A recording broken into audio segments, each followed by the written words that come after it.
Welcome back, you guys. Another episode of Makeup Meets Skin. Where art and science meet Beauty. I love this part. This is episode 8 of season 2 already. Wow, it's flying by. What are we going to talk about today, Megan? So today is one of our favorite things to talk about. Pet Peeves. Pet Peeves 2.0. 2.0. Yeah, we already done an episode, Pet Peeves. You guys can go back. That was in season 1. Yeah. So you guys can go back and watch it because we have plenty of pet peeves. Let me adjust this thing right here. I'll show you. Bring your closer. Because Megan is a little more quiet than me, you guys. Because we got a lot to say. We have a lot to say today. So, Megan, tell me about your pet peeves. All right. So one of my biggest ones is estheticians that push product or services on their clients just to make more money. Yeah. I hate that. Don't we teach them that they have to retail though? Yes, but like people don't just want product pushed on them so that the esthetician can make more money. Like I push retail on people. Well, okay, I don't push retail on people, but I sell my clients products to help them reach their goals and services. Right. I know estheticians out there that will sell products to their clients just so they can make their goals at work or make commission or things like that. That drives me absolutely crazy. They don't care about it's not a personal level for their clients. Right. Which, makes me think also though in some spas or medical spas or in certain environments when they are employees, they have to meet a quota. Yeah. So maybe, the provider itself doesn't necessarily want to push as much products, but they're asked to. True. That's something, that's a big difference between going to see a solo esthetician, like somebody like you that, you work for yourself, so you're in charge of all the decisions and you can, decide to be ethical and honest and just offer your clients the possibility to buy products that they actually need. Yeah. Compared to other providers who are working maybe for a corporate that wants them to meet a certain quota. I have worked for a company where we had to sell products, and then at the end of the week, they were doing your numbers. What's that flying out there? Oh, it's a banner. There's a banner flying, guys. World Cup time. But I work for this company, and at the end of the week, every week, they would look at your numbers and be like, "Hey, Lucrezia, you sold 0." Because I don't know if you guys know, I suck at selling anything. So, and I was like, "Yep, I don't. That ain't my thing. I'm here to do the service, not selling." But then, based on how much you sold, you were ranked. Oh, okay. And then you would either be able to go to the next tier and charge more for your service. It was tied. Okay. The performance in retail was tied to your advancement. I hate that. Right. So, some people are like, well, I want to get to level 5, 6, 7, but to do so, I have to sell $300 worth of product for, whatever the different quotas are. So, that's an interesting conversation to have too. And also I think that clients maybe don't necessarily realize that. Also when they go to, I've heard some comments or some complaints from people who go to schools to get services done. Mm-hmm. And then they're like, oh, I love the service, everything was great, but at the end of it, they were very pushy. Yeah. When it comes to schools, it's part of their learning process. Yes. So they're not trying to push the product because they need to meet a quota or nothing. It's part of their education. They need to learn how to sell retail. So that's maybe they can sound a little bit more pushy than what, a solo esthetician or another spa could sound. Yeah. But there are, even though it's still retail and it's all the same thing, different providers in different situations may make it look one way or another. Some people may be ethical and morally correct, solo estheticians, for example, who want you to see the result, so that's why they're trying to sell you that. Some people may be asked to do so to meet a quota or a certain percentage. And then you also have the situations of schools where the only reason that they're trying to sell you the retail is because it's part of their learning process. Well, and it's not just selling for the students, it's also knowledge about ingredients, how Right. products work, and how it can benefit the client as well. So, that's something that I've had to kind of explain to clients. Right. Because I've heard that before. They're like, "Oh, I went to the school, I loved everything," but they were so pushy trying to sell me stuff. It's part of their education program. I have to say that as a customer, I absolutely hate and despise when people try to sell me something. Okay, I always feel like I have to buy something that I don't want to buy, and I'm always like, "Yeah, no, thank you, love that, I'm not interested." It kind of puts you in somewhat of a spot sometimes. Yeah. But I understand that it's part of the process, And honestly, if you're wanting to see results, you gotta do your part at home. So Yeah. I'm not somebody that wants to see the results. I don't care. Okay, so I'm not selling anything to you. All right. No. Noted. But like I used to go to a corporate to get my waxing done, and every time I check out, they're like, "Okay, do you want a post epilation serum? Oh, did you see we have eyebrow products now? Oh, did you see we have this body wash that has this and that?" And I'm like, I'm not, I come here to get my legs waxed, like that's I don't need no body wash. But when you look at the numbers of retails, that's it really can change completely your income. So Yeah. I guess that what clients want is like honest recommendations. Yes. Right. So Don't oversell. and don't oversell. So go see Megan because she will treat you right That's right. at refreshaesthetics.net. Yes. So that's one of mine. What's one of yours? One of mine. Okay, so this has to go with students. Okay, you guys, when you don't trust your teacher, okay, I am a makeup instructor. I've been a makeup instructor for a long time. It's been years, 7 years or so, something like that. I've been a makeup artist for a really long time too. I got to meet, certain people in the industry. I had a really extensive career. So if I'm trying to teach you something, just fucking take it. Like I'm not, that really annoys me because sometimes there's a lack of trust in the people teaching them, right? Yeah. And it's like you're being judged, or that you haven't proved enough that your knowledge is valuable and that you have to teach them something. So this is one of my biggest pet peeve. I would never go out there and teach something that I don't believe in, or with products that I don't believe in or that I don't trust, because that would make what does it do for me? Yes, I do get a paycheck, but that's about it. Like why would I? Well, I think there's a huge difference between you and I and other instructors per se or teachers, because if we don't know something, we won't just fake it, or we won't just come up with a BS answer.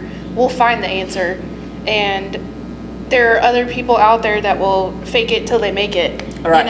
And that's just not the way that this industry works, and that's also not how you teach people. Right, correct. I also think that it has to do with like the intention behind teaching. Yeah. For me, as soon as I started teaching here in America, I realized that makeup artistry here, since it's not regulated by nothing, there isn't really any proper education for the job itself. It falls under the umbrella of the aesthetic or the cosmetology license. So most of them, when they go through school, they learn makeup via the Milady book or the Pivot Point. Isn't that your favorite chapter? Oh God, chapter 12 of the Milady book. I'm like, there are some drawings on there. Okay, so the pictures are old, and I understand, some of these makeup looks, the pictures on them, they're like your, late 80s, beginning 90s look, okay, which are not popular now anymore. And that's not really what bothers me. What really annoys me about chapter 12 of the Milady book, Milady, if you need help, call me, I'll help you rewrite the chapter. What really annoys me is the actual theory that's being taught in there. Because makeup application in itself it is timeless, meaning that makeup artistry is rooted into actual artistic techniques. If somebody wants to paint a face on a piece of paper, they're going to follow and use the same theory that a makeup artist does with makeup products. Okay, so there is a logic to makeup artistry. People say there's no rules, sure, but there is a logic behind it. Okay, so the way it is explained and taught is just, most of it, just wrong. It says on the foundation chapter, where it talks about foundation products, and I will never forget this, it says that you're supposed to wear foundation to protect your skin from pollution and the environment. And I'm like, what are you talking about? When did they even get that? Like, I don't, it makes absolutely no sense whatsoever. So when I moved here and I'm like, oh, these Americans are learning from this stuff. No wonder, a lot of people have problems, or a lot of people tend to copy the same look over and over again with the same steps and the same products, because that's what's available online. So I realized that they needed some sort of better education. So my mission was, sure, I have to teach you the chapter 12. Well, we have to look at chapter 12 because state board says so. Yeah. But let me teach you an actual makeup program. Let me teach you how the schools in the world teach makeup artistry. So let me teach you color theory, sculptural light, body posture, the mechanics of the job, ingredients, all these things that will allow you to create your own style, because at that point you will have all the knowledge that you need and the practical skills in your hands to go out there and become an actual makeup artist. Yeah, and that's huge, because you're not just going by the book, you're teaching them actual real life skills. Right, exactly. So, and just recently I was seeing, there's a big school in Paris, Makeup Forever school. And just recently I saw an influencer that I follow going to take some actual professional classes there, so he was documenting the process and some of the classes, and I was just like sitting on my chair watching these things, and I was so happy and excited because they are teaching him what I have been teaching here to the students. Yes, like they were showing him certain things, and I'm like, yes, there you go. That's how it's done. That's how you should approach makeup artistry, but that is an actual makeup school. So that's why they teach the way they do. So my goal when I teach my students, and some of them, you guys, you don't grasp this concept. I'm not trying to give you a step-by-step for you to be a machine and copy it. I'm not trying to make mini Lucrezias, so you all copy what I do. And mini Lucrezias? I don't No, I'm trying to teach you all the fundamentals and all the things that are important so you can build your own thing. That's also my mission with my LMH Beauty Academy here that I've been working on, that I really want to launch, and I'm sure it's going to be successful once I can actually market it out there. It's just that some people do not undervalue or do not grasp how valuable 10 years of experience plus international experience, right, and how valuable that is and can be transferred to them. So then they can also maybe one day go work somewhere else. Do you want to stay here? Maybe you want to go to New York. Maybe you want to go to LA. If you have these fundamentals within you, then you'll be able to relocate anywhere you want. Yeah. That's how I was able to relocate here. The beauty, the makeup part of, beauty in here in America is completely different from what I was doing in Italy and in Milan. But the reason I was able to relocate and still be a successful makeup artist here is not because I told Americans, oh, you know what, this is what I do, take it. No, I adjusted what I had learned and known, and I had all this knowledge. I was able to adjust it to the local market and give people here what they want. But if you just go online, find any random influencer you like or whatever, and you copy step by step what they do with the same what are you gonna do if you move somewhere else? What are you gonna do if that's not trendy anymore? What are you gonna do? Right. Well, I mean, you do makeup here, and then you go to Arizona and do makeup, it's right. gonna be completely different. Right. And if you don't, and that's when they go on Facebook on the groups, and they're like, oh, I'm doing this wedding in Arizona, but I've heard the weather is such and such, what do I do? Well, a good makeup artist knows what to do. If you're only working here, maybe for your Arizona wedding, you will need to buy a couple different products to add. But since you know the ingredients, how they interact, you know what your foundation is and how it works, you'll be able to know and purchase what you need without having to ask anybody else. So that's one of my biggest pet peeves. Trust your teachers, especially when you come to beauty school. You guys, well, I guess you have. Yeah, I would say better not trust your teachers because not all of them can be trusted.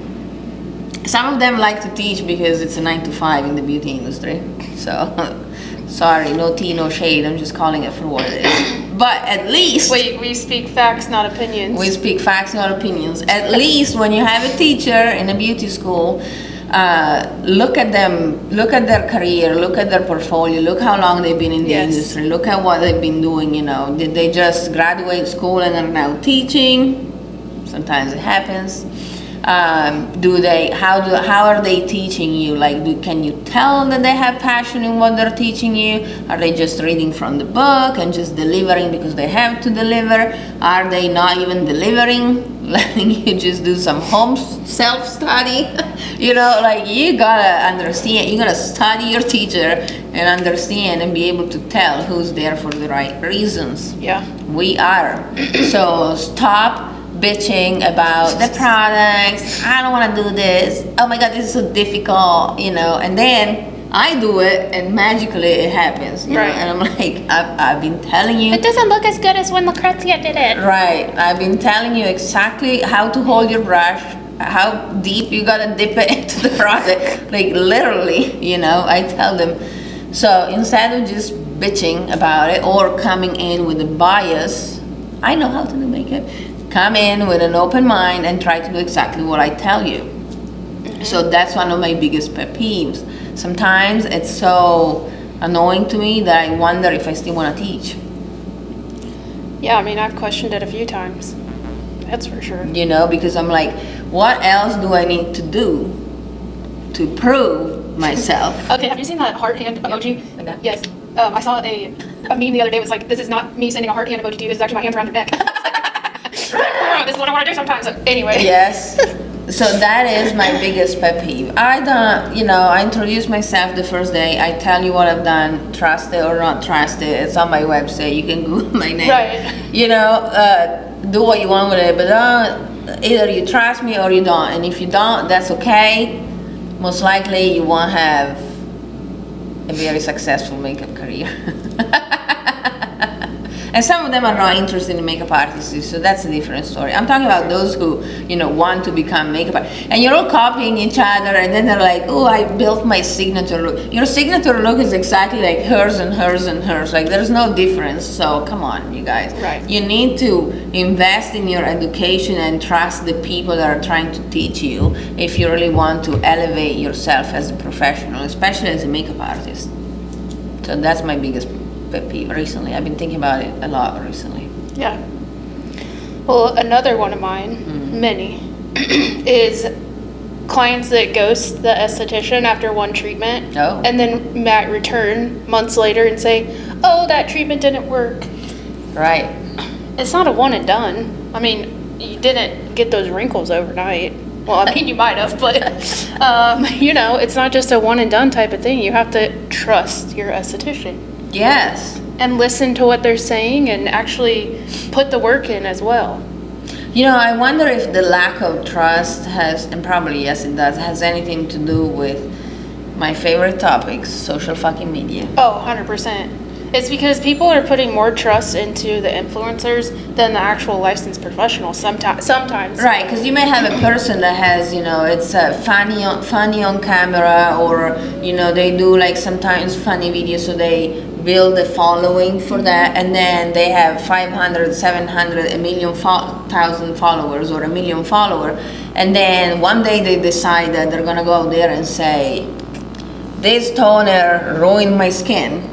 So everybody now is seeing that video because they have that following, and they just trust, you know, that toner, we're gonna cancel the company, they're bad, they ruin their skin, never touch it again, you know. So it is definitely different. Whether I feel like before, you know, without that, especially like for more invasive services, you'll have your friend, oh, your skin looks great, you know, what did you do? Oh, I go to see Megan at Refresh Aesthetics. She gave me microneedling session. Yeah. That's the first one. Can you see a difference? Wow, yeah, that's amazing. Well, let me reach out to her, you know, because the trust were built with word of mouth, I guess.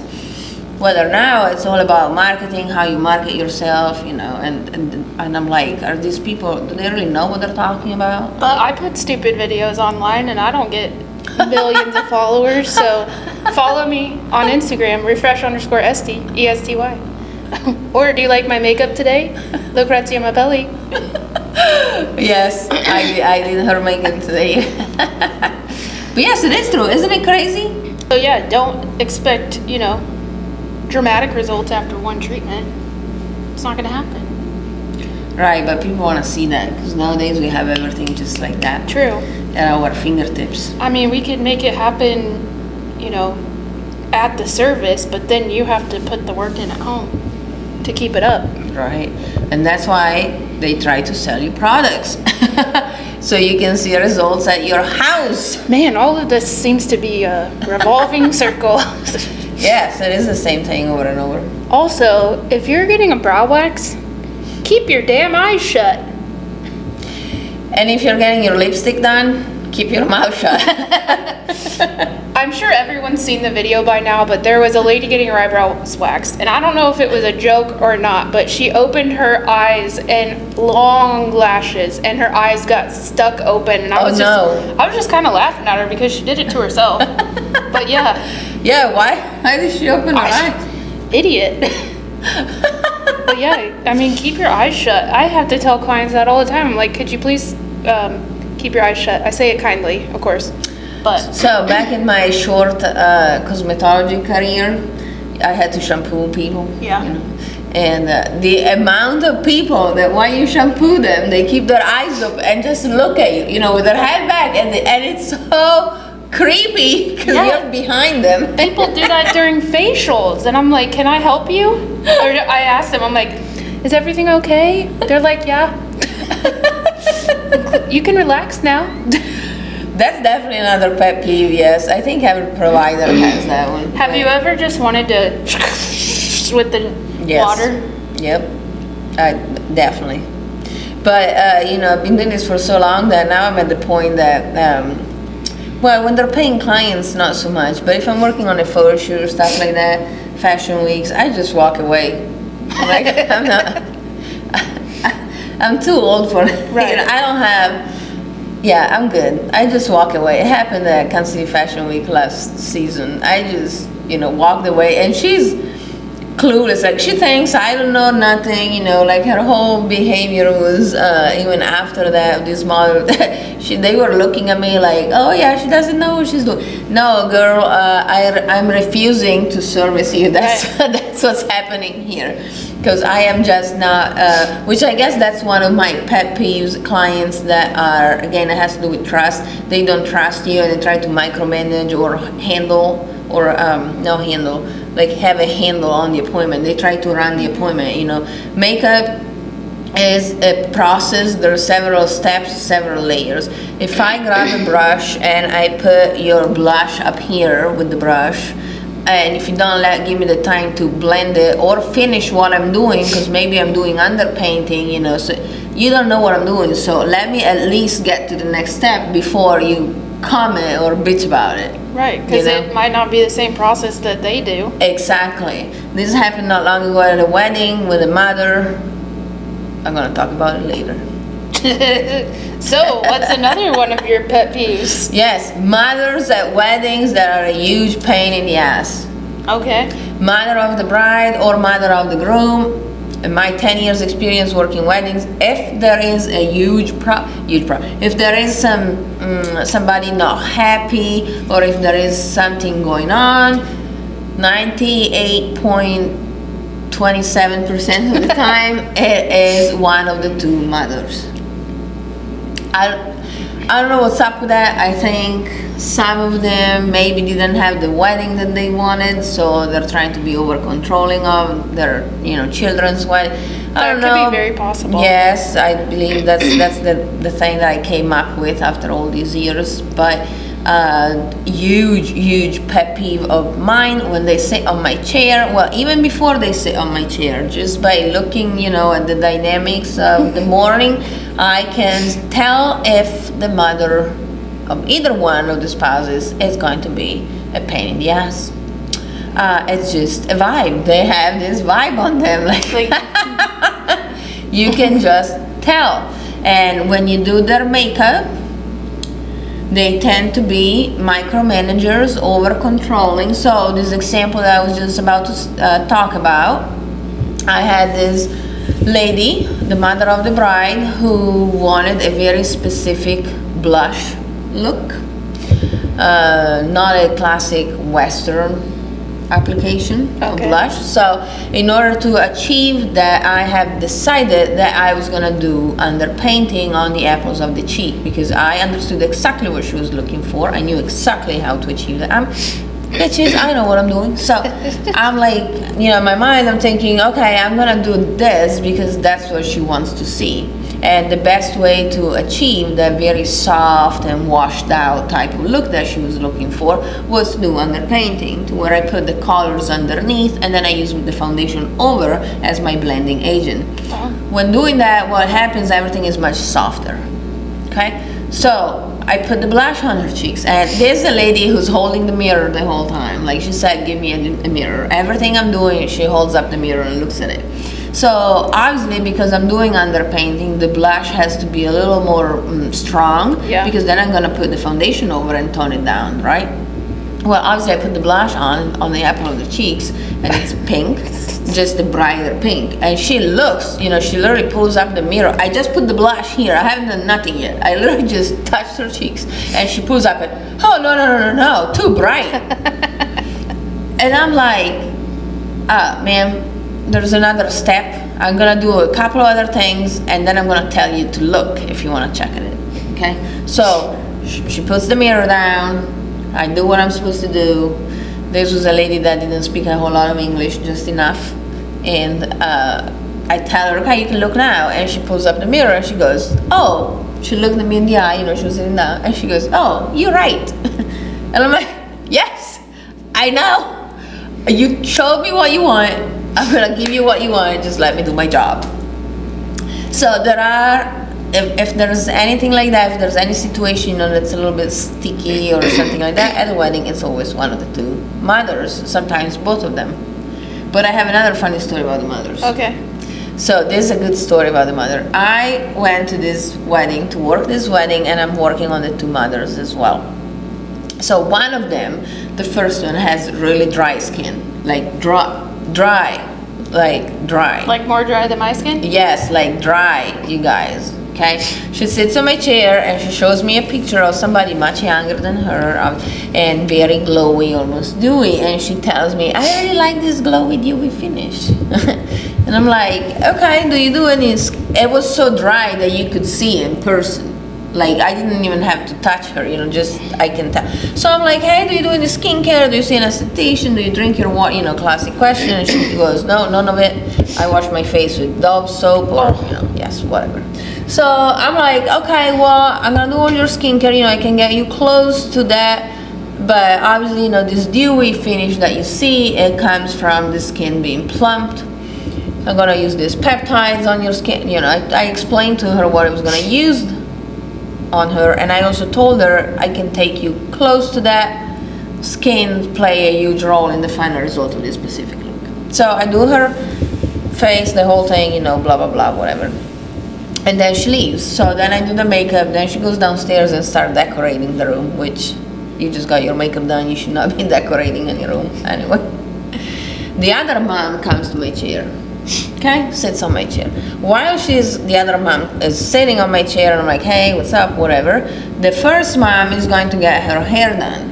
She sits down to get her hair done, and keep in mind we're in the same room, right? We're just a few feet apart. She sits on the chair and looks in the mirror, and the hairdresser says, oh, it looks really well, it looks really nice, your makeup. And she whispers.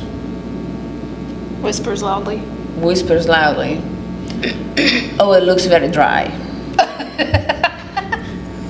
So while I have the other mother sitting down here, I heard the lady, so I looked over, in the mirror, because we could see the reflection. It was all like a mirror thing. And I looked over, and the mother that was sitting on my chair kind of caught me, she's like, oh, I see that you're looking over there, right? And so she sits down in my chair, she tells me her name, blah, blah, blah. And the first thing she tells me after introducing herself is, "Don't worry, I am not one of those." I love that. And I looked at her and I'm like, "One of those, what do you mean?" And she goes, "I've been a hairdresser and wedding stylist for over 30 years. Oh.